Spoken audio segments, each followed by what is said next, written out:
महिला धारक बनी अकाउंट की। जैसे पीएम आवास, मालिकाना हक महिला को मिला।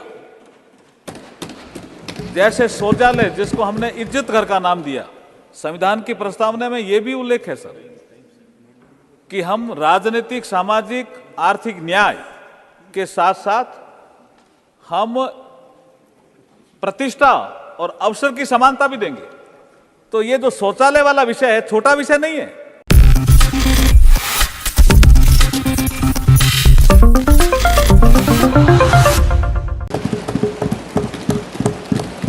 चेयरमैन सर, मैं आपकी अनुमति से प्रस्ताव करता हूं कि संविधान को और संशोधन करने वाले 128वें संविधान संशोधन विधेयक 2023 को विचारार्थ लिया जाए। आपकी अनुमति हो तो कुछ इस संबंध में बोलना चाहता हूं। Thank you sir. ये कॉन्स्टिट्यूशन अमेंडमेंट बिल है सर, और महत्वपूर्ण बिल है। महिला सशक्तिकरण की दिशा में एक बढ़ता हुआ कदम है, दुनिया को भी दिशा दिखाने वाला कदम है। अमृतकाल की बेला में भारत को विकसित भारत बनाने की दिशा में भी एक महत्वपूर्ण कदम है।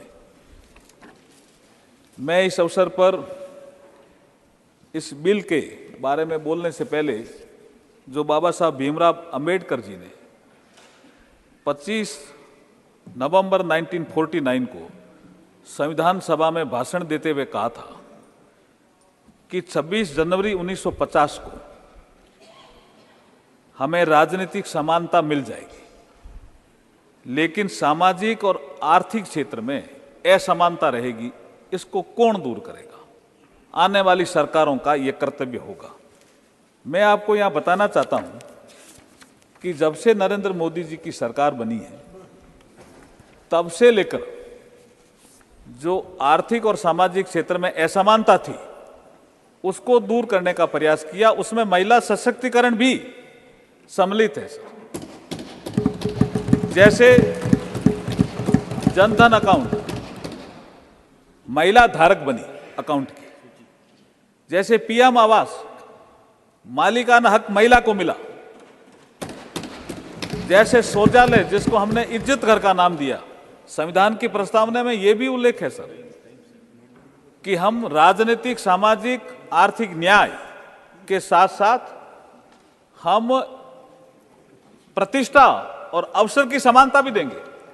तो ये जो शौचालय वाला विषय है, छोटा विषय नहीं है।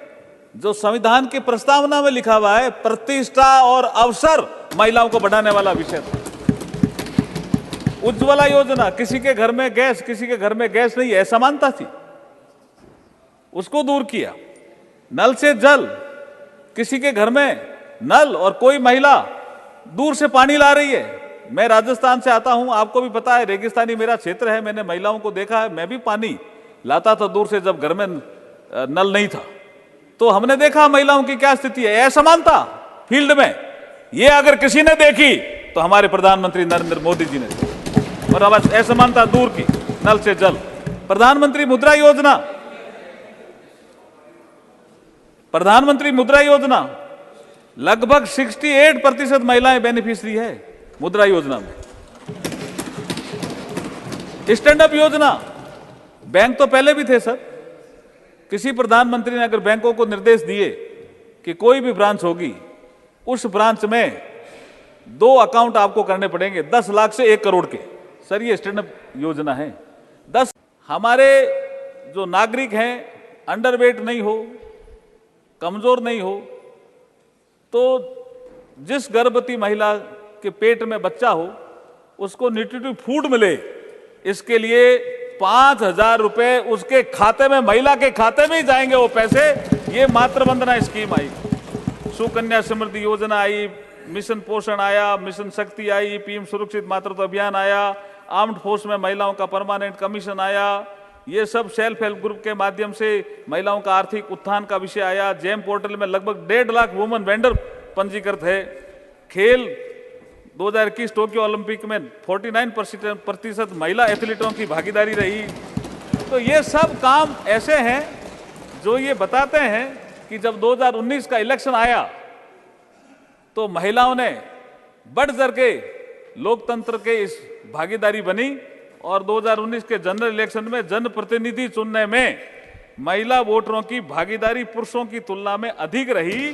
पुरुषों का मत प्रतिशत 67.2% रहा, वहीं महिलाओं का मत प्रतिशत 67.18 रहा।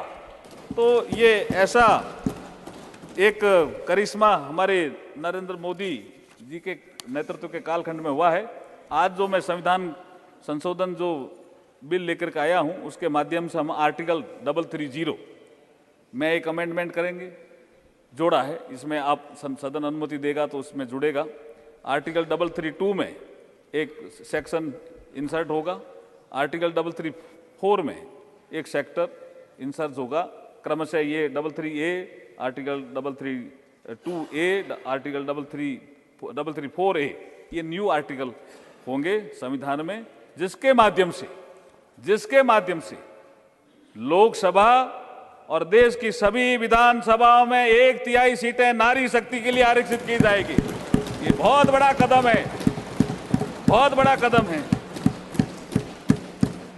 ये रिजर्वेशन सर हॉरिजॉन्टल भी है और वर्टिकल भी है। इसमें SC/ST की महिलाओं को भी रिजर्वेशन है, इसलिए सेंसस आवश्यक है और डीलिमिटेशन आवश्यक है। संविधान के आर्टिकल 82 में पहले से ही प्रावधान है, डीलिमिटेशन की व्यवस्था दी गई है और वो 2026 तक फ्रीज है। तो जैसे ये बिल पास होगा, सेंसस होगा, डीलिमिटेशन होगा, वो क्वासी जुडिशियल एक प्रक्रिया है सर। तो कौन सी सीट महिलाओं को जाएगी, ये डीलिमिटेशन आयोग तय करेगा। ये मैं आपके माध्यम से कहना चाहता हूं। ये कमीशन सभी स्टेक होल्डर से भी कंसल्टेशन करेगा और ये व्यवस्था में आरक्षण न्यायोचित और पारदर्शितापूर्ण प्रणाली के लिए डीलिमिटेशन का विषय आता है। बिल के स्टेटमेंट्स ऑफ ऑब्जेक्ट्स में स्पष्ट रूप से लिखा है कि आजादी के 75 वर्ष पूर्ण होने के बाद भारत जब, ये SOR में है सर, आजादी के 75 वर्ष पूर्ण होने पर भारत जब 2047 तक अमृतकाल की विकसित भारत की यात्रा प्रारंभ कर रहा है, तो उसमें नारी शक्ति के योगदान की एक महत्वपूर्ण भूमिका रहने वाली है।